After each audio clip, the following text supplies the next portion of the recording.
So who doesn't love a good would you rather? Would you rather? Like the W is not my strongest letter. But and to be honest, like that's not a question I grew up with. But my children, at some point, started to ask me, would you rather this or would you rather that? Would you rather this or would you rather that? So I got lots of practice at answering, not at asking this question. But people love these kind of questions. And even the best ones often have a hidden sting.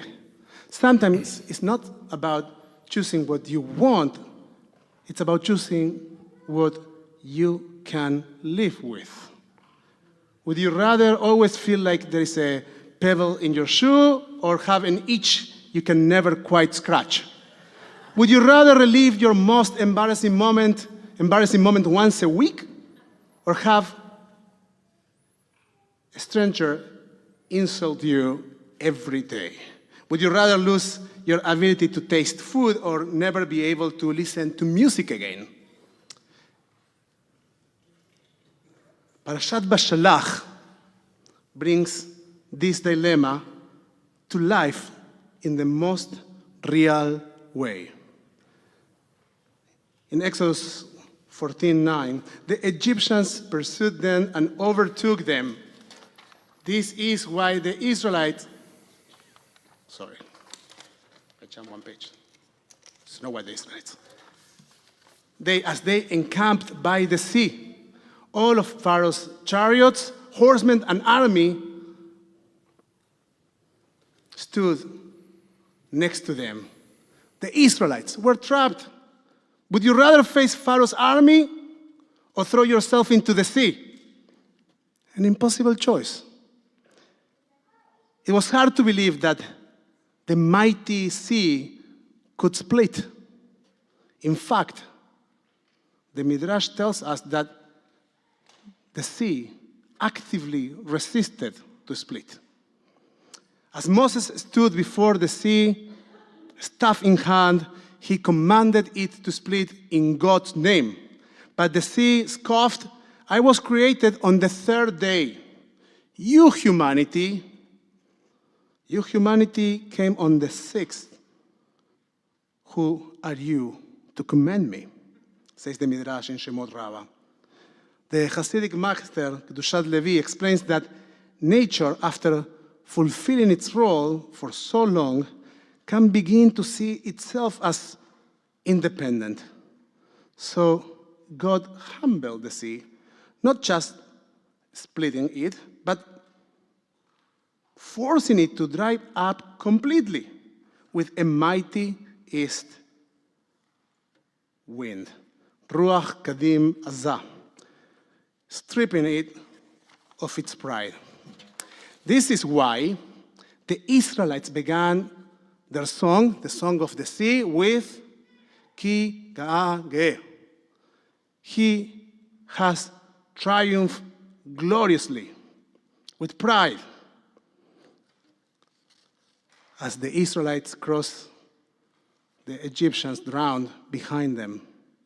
The ministering angels, says the Midrash, got ready to sing in praise.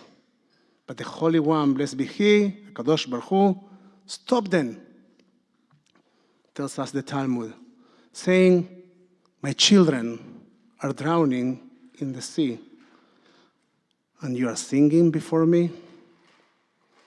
The angels fell silent. Though justice was served, God did not rejoice in destruction. But Rabbi Yosef Bar Hanina adds a very striking nuance. While God does not celebrate the downfall of the wicked, He allows others to rejoice.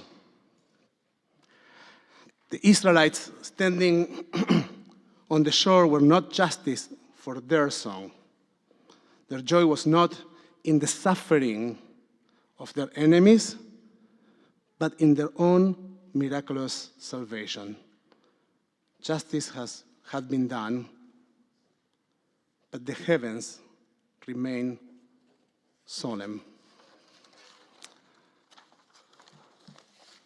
This week, President Trump stood before the nation and essentially posed a would you rather.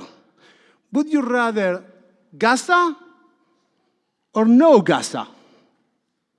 And thousands of voices, compelled by the idea of a huge challenge disappearing, got very excited.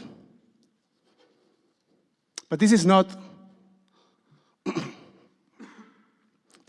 like Moses raising his hand and God splitting the sea. It was more like suggesting to vaporize Gaza for its own good, because that's what they need. By the way, this is an ironic say. I have speaking with people, and some have told me, this is a great conversation starter. Now that the idea is on the table, those who didn't want to get involved will engage. All the Arab countries will become involved. Others have said, what's the big deal? It's just a fantasy. Aren't we allowed to have fantasies? Yes, we are. You're not supposed to share them in social media for your own good. And some have argued it's nearly impossible to rebuild Gaza, given the destruction and the tunnel system beneath. Relocating its people might actually be a good idea. So, to be honest, I don't know anything about civil engineering, so I don't know. In Israel, a survey showed that almost 90% of the population, almost 90% of the population favors the idea, but only 30% think it's actually realistic. So out of the 90%, 60% think it's a Michigase and it's not going to happen, but it sounds like a good idea. So is this real? Yes, no, it's hard to say. So I'd like to offer 3 ideas I have been reflecting on over the past few days and invite you to think. We named that child a year ago here. So nice to see them. Hello. A few days and invite you to think along with me. The first idea, 3 ideas. Number 1, empathy for our people. Before we jump into judging the Israelis who support something that could be considered ethnic cleansing, let's acknowledge a painful truth. Most of us prefer to choose our neighbors. Imagine waking up on the morning of October 7th, assaulted, tortured, abducted, and witnessing loved ones murdered by your neighbors. Wouldn't the idea of sending all your neighbors as far away as possible feel compelling? The second point, Eifa ve'Eifa. You have to measure with the same scale. The book of Deuteronomy teaches us, you shall not have in your house alternate measures, a larger and a smaller, meaning you need to measure everything with the same scale. Whether or not this idea is realistic, we must ask, is it morally acceptable? What are the implications of legitimizing population transfers? And from a self-preservation perspective, could this approach backfire on us?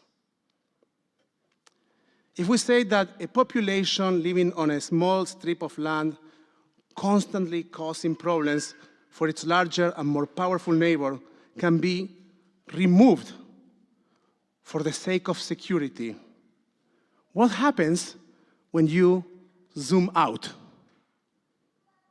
When you zoom out a little bit,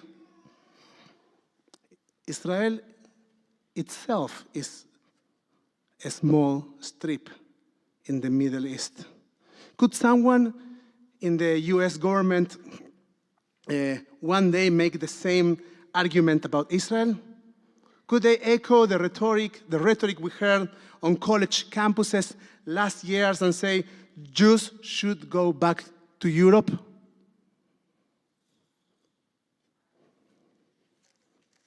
They could. Number 3. It's hard to imagine the sea can split. We don't really want to see the Palestinian people leave their homes. That's not the real story here. Nobody's looking for those images. What we really want is peace. But it's really hard, and it almost feels impossible to imagine it. Would you rather have a future where Israel and Gaza coexist, or one where one side disappears?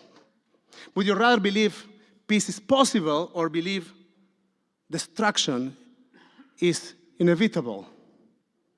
The sea did not part on its own. It took an act of faith, of courage, of stepping forward before the waters for them to split.